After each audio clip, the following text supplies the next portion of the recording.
Hey everyone, how are you all doing? Let me try to double check if everything is going as planned. I think it is.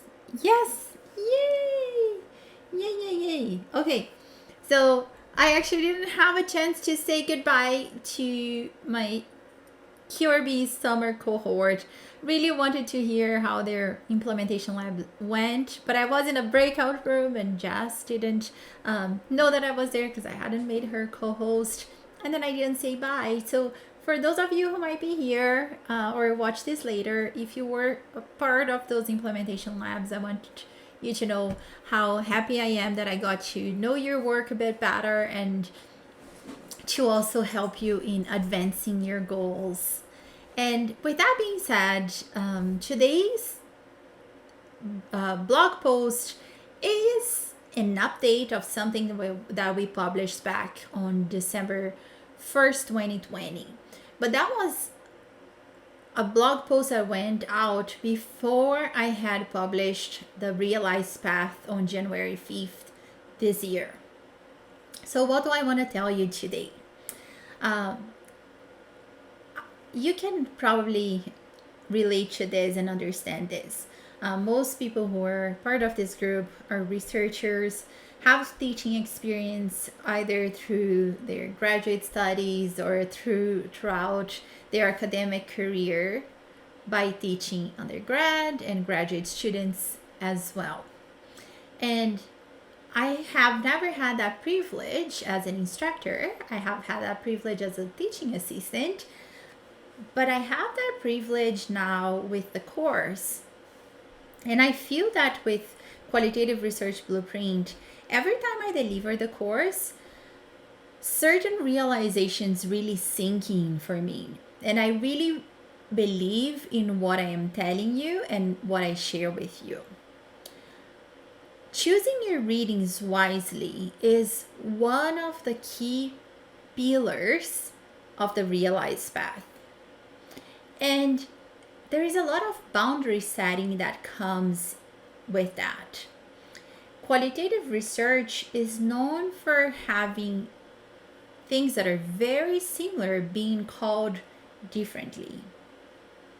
Or even when it comes to rigor being described in different ways, and authors not necessarily even agreeing with the epistemology behind what rigor means in qualitative research. One of the things that I tell the Qualitative Research Blueprint students, and I have repeated that in every single course and cohort I had, is that you need to feel comfortable in knowing the readings that inform your work, the authors that shape your thinking, your evolvement, and your development as a qualitative researcher. It is not your advantage. On the other hand, it's to your detriment to try to know it all and to know all different perspectives. It's absolutely important to know that they are out there, but one of the things that will work to your advantage is knowing the authors that you cite well, knowing the ideas that you're developing in your manuscript, where they are coming from. That is what will enable you to answer to reviewers. And even if they don't agree with you, if they don't align with your position, you can really present your argument, present to them where it's coming from, and develop that argument.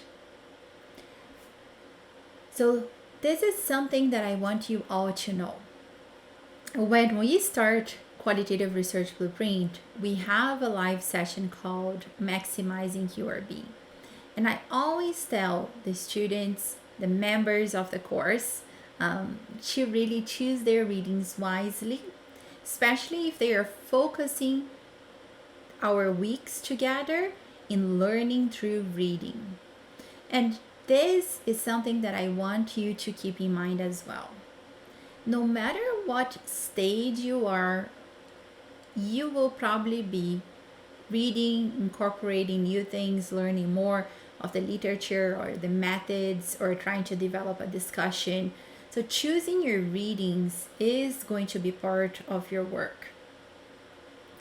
If your readings are related to qualitative methods, keep it in mind what I already commented, how it's important to acknowledge that there are different epistemologies, different perspectives, things that are similar, that are described in different ways.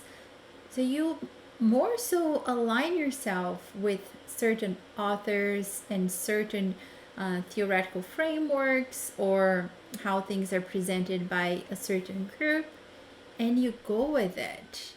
And you really let go of the feeling or the need to know it all in to a deep extent, because sometimes it's not even feasible depending on the timelines and where you're at in your career. So that's one thing that it's really important to understand. The other thing is, be wise in digging deep into the references of the papers you like. If you are doing, let's say, I was going to say the one that I feel like I have really learned from using this approach is phenomenology. If you're doing phenomenology, or if you're trying to learn more about phenomenology, and you're reading a paper that you would like to emulate, that sounds really good and well done, look at the reference list and try to go to those references that really describe phenomenology, that really explain to you the methodology in itself. This is one way that you can really learn and at the same time ensure that your study is methodologically congruent and aligned with phenomenology. It's one thing to read papers and think, it's like, yeah, I am doing phenomenology. It's another thing to read readings by Max van Manen, for example. That's the one that I have read the most, and see how they describe it, and look at what I'm doing, and really critically think and analyze whether or not I am doing phenomenology. So those key readings, they are like the fundamental readings. Sometimes they are 30, 40 years old. You can't get away from them because they are really statements and seminal readings, right? So keep that in mind. And choosing readings wisely is also, outside of methods, something you need to think about. For those of you who might be writing your introduction or your discussion, we had a bit of a discussion about that among the people that were present on the call last week for our course. And I was sharing that it's really easy to get distracted, especially when you're working off your computer. You're reading a paper, then you see like a good reference. I'm looking at my screen here. You see a good reference, and then all of a sudden you copy that reference, and before you know, you already pasted on your browser and you are off to another reading that you also don't finish because you get distracted with the following one, and it doesn't go very far. I am that person.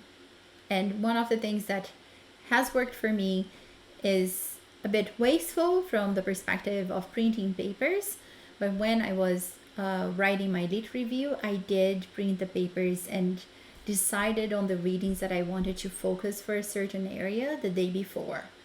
And I had to stick to those papers. And even though I highlighted so many references within each of them that sounded wonderful, that felt like, oh, I absolutely need this, because I built my time in a way that I read the papers that I said I was going to read. I set a time for myself for how long I was going to read. Then I set aside a certain amount of hours to write about what I had read. By the time I got to that writing, I realized that I didn't need all the papers I thought were fantastic. I had written enough, and there were some that I still wanted to go so I could enhance what I had written, but not all of them.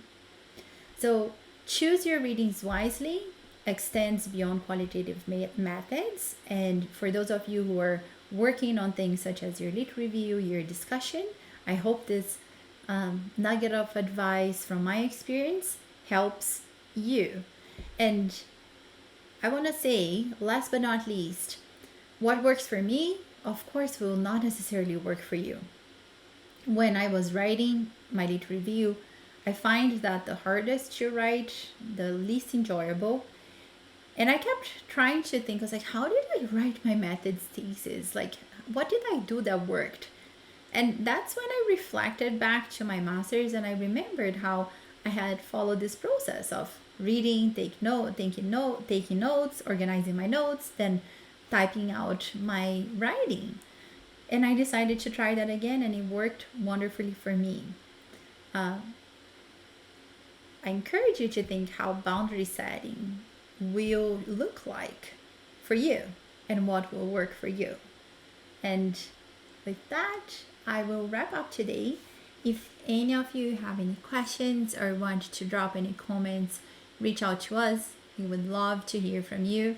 And stay tuned. We have so much good content coming in August from guest blog posts, people who have gone through the course and have enjoyed it and learned different things about themselves and their careers through it.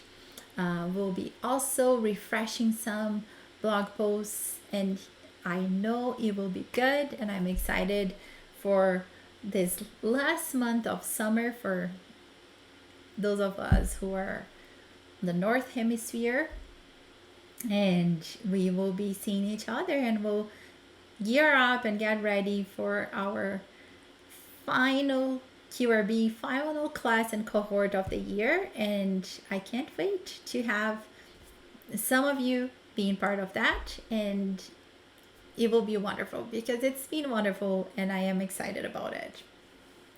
I'll talk to you soon. Have a wonderful week, and bye bye.